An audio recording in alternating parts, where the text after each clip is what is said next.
নমস্কাৰ শুভাকাংক্ষী ৰাইজক মই বিনম্ৰপণে নমস্কাৰ জনাইছোঁ আৰু এটা খুব সুন্দৰ দৃশ্য আপোনালোকলৈ আগবঢ়াব বিচাৰিছোঁ। পোনপটীয়াকৈ সেই দৃশ্যটো নুমলীগড়ৰ যি 39 নং ৰাষ্ট্ৰীয় ঘাইপথৰ দেওপাহাৰৰ দাঁতিত দুজোপা গছত এনেধৰণে বছৰ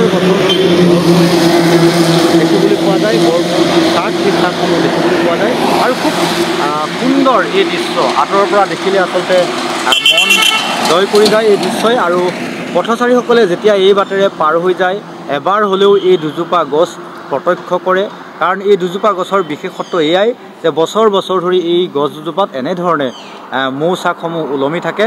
এক সুন্দৰ দৃশ্য আৰু আপুনি বছৰৰ যিটো মাহতে এই পথেৰে পাৰ হৈ নাযাওক কিয় আপুনি যদি লক্ষ্য কৰে এই দুজোপা গছলৈ দেখা পাব এনেধৰণে ওলমি থকা মৌচাকসমূহ।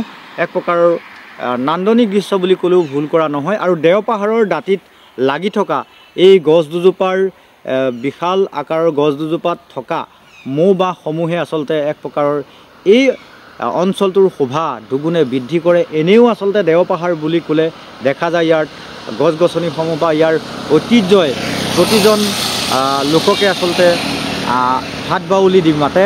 আৰু তাৰ মাজতেই এই দুজোপা গছত থকা এই বিশেষত্বসমূহ অৰ্থাৎ বৰমূৰ যি বাঁহ সেই বাঁহে যেন আপোনাক হাত বাউলি দি ৰিঙিয়াই মাতে।